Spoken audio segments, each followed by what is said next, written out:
Welcome to KLBiology NEET. இன்றைக்கி நம்ம பார்க்க போகிற காணொலியில் என்ன பார்க்க போகிறோம் அப்படின்னு பார்த்தீங்கன்னா பிளாஸ்மா அப்படின்றத பற்றி பார்க்க போகிறோம். இதுக்கு முன்னாடி காணொலியில் நம்ம கேட்ட கேள்வியானது வந்து pH ஆஃப் blood என்ன இருந்தது அப்படின்னா, ஆமாம் குழந்தைகளே, அது வந்து 7.3லேருந்து 7.4 இருந்தது இல்லைங்களா? சரி, இப்போ பிளாஸ்மா பற்றி நம்ம படிக்கலாம். பிளாஸ்மா அப்படின்றது இரத்தத்தின் திரவத்திற்கான காரணியாக இருக்குது என்பது சரியா தவறா?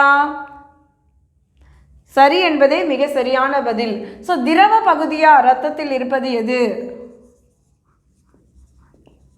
இரத்தத்தின் திரவ பகுதி எதுனா பிளாஸ்மா. அதுவும் வந்து பாலூட்டிகளுக்கு, மேமல்ஸ்க்கு வந்து இதுதான் வந்து லிக்விட் ஃப்ளூயிட் பார்ட்டு அப்படின்னு சொல்லுவோம் நம்ம. சரிங்களா? இப்போ பிளாஸ்மா எவ்வளோ பர்சன்டேஜ் நம்ம பிளட்டில் இருக்குது? 55% நம்மளோட ரத்தத்தில் பிளாஸ்மாவோட பகுதியாக இருக்கிறது. சரிங்களா? அடுத்தது இந்த 55%த்தில் அது என்ன கலரில் இருக்குது? இது ஒரு வைக்கோல் நிற திரவம்.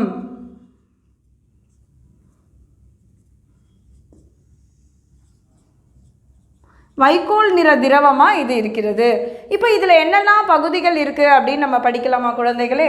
இப்போ பார்த்தீங்கன்னா முதல்ல 90லேருந்து 92% இதில் நீர் இருக்கிறது, வாட்டர். இப்போ வாட்டர் எதுக்கு யூஸ் ஆகும்? கரைப்பான் அப்படின்னு சொல்லுவோம் இல்லைங்களா? எதையாவது கரைப்பதற்கு டிசால்விங் காம்பனண்ட்டாக இருக்குது, கரைப்பான் அப்படின்னு சொல்லுவோம்.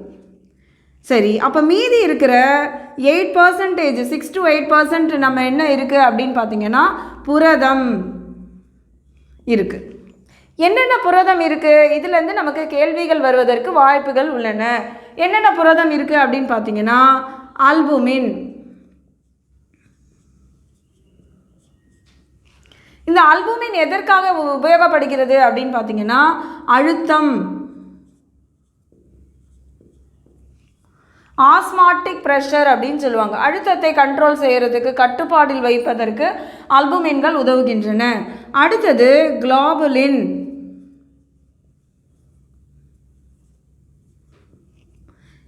குளோபுலின் அப்படின்றது வந்து உங்களுக்கு தெரியும், இம்யூனோகுளோபுலின் இல்லைங்களா? நோய் எதிர்ப்பு சக்தி கிடைப்பதற்கு இருக்குது.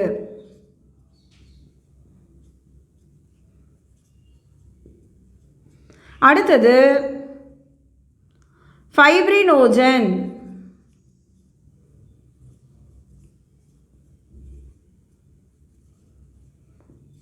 இது எதற்காக உபயோகப்படுது அப்படின்னு பார்த்தீங்கன்னா இரத்த உறைதல்,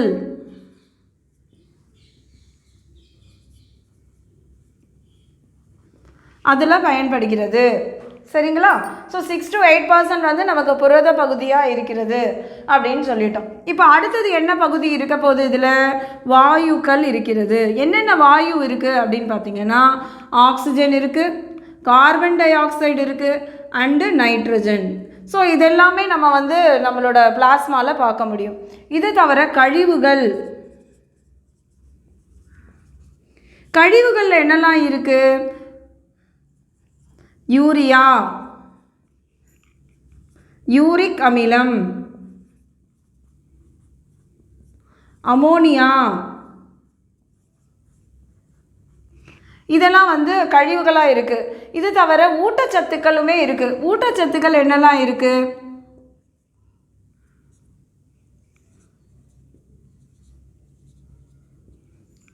புரதங்கள், கொழுப்புக்கள்,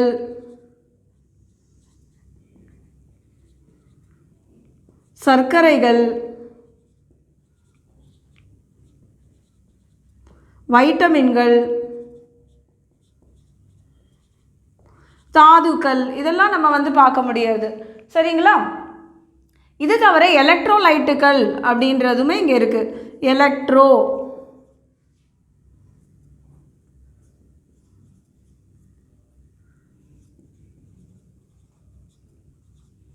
என்னென்ன எலக்ட்ரோலைட்டுகள் இருக்கின்றன அப்படின்னு பார்த்தீங்கன்னா உங்களுக்கு calcium bivalent ion, magnesium bivalent ion, potassium ions, sodium ions,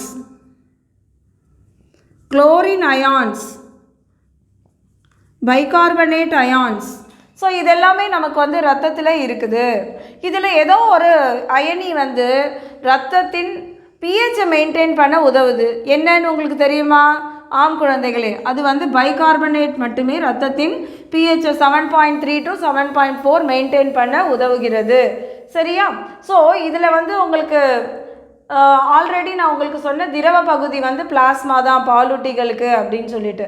இப்போது இந்த பிளாஸ்மாவில் ஃபைப்ரினோஜன் இல்லை அப்படின்னு எடுத்துட்டோம்னா அதை நம்ம என்னன்னு சொல்லுவோம் அப்படின்றத உங்களோட விடையை அனுப்புங்க. அது தவிர நம்ம இங்கே வேறு என்னெல்லாம் பார்ப்போம் அப்படின்னு பார்த்தீங்கன்னா ஹார்மோன்ஸு, என்சைம்ஸ், இதெல்லாம் கூட நம்ம ரத்தத்தில் பார்ப்போம். சரியா குழந்தைகளே? இந்த காணொலி உங்களுக்கு மிகவும் உபயோகமாக இருக்கும்னு நினைக்கிறேன். உங்களுக்கு ஏதாவது புரியலை, டவுட்ஸ் அப்படி இருந்ததுன்னா வாட்ஸ்அப்பு, இன்ஸ்டாகிராம், டெலகிராம், ஃபேஸ்புக் இதிலெல்லாம் என்னை தொடர்பு கொள்ளலாம். நன்றி குழந்தைகளே.